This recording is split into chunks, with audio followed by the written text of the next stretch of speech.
న్యాయం చేయమని వాళ్ళు పని చేయకుండా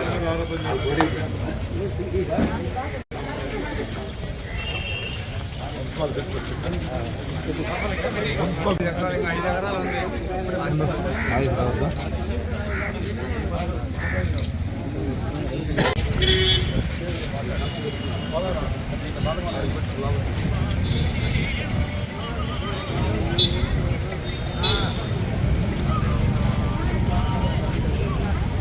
నీ పేరు కూడా నా పేరు రాసి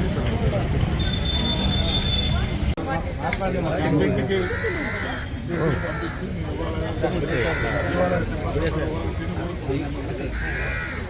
వాళ్ళ ద్వారా ఇచ్చిన తీసుకుంటే ఊర్లో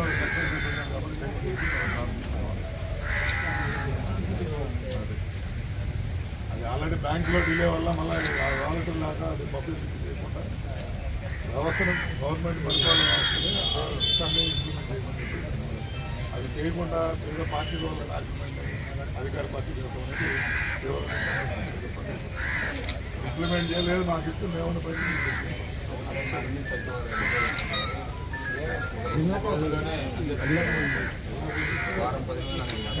సిబ్బంది ఉన్నారు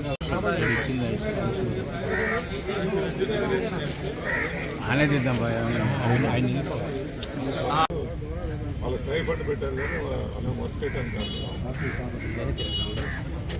గవర్నమెంట్ డబ్బు కదా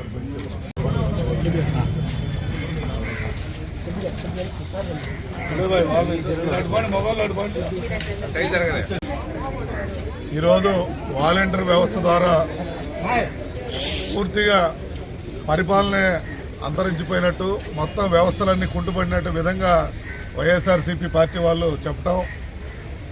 ఆల్రెడీ ప్రతి ఊర్లో గతంలో కూడా పెన్షన్లు ఇవ్వడం జరిగింది. వీఆర్ఓలు సెక్రటరీస్ ఉన్నప్పుడు సెక్రటరీ ద్వారా పెన్షన్ పంచే కార్యక్రమం గతంలో కూడా జరిగేది. వీళ్ళేదో కొత్తగా ఇంటికి పోయి ఇస్తున్నట్టు కొన్ని పద్ధతులు అవలంబించి రాష్ట్ర ధనాన్ని చాలా వరకు దుర్వినియోగం చేసి ఈరోజు ఆ వ్యవస్థ లేకపోతే తెలుగుదేశం వల్లనే ఇవన్నీ కుంటుపడిపోయిందని ఉన్నారు.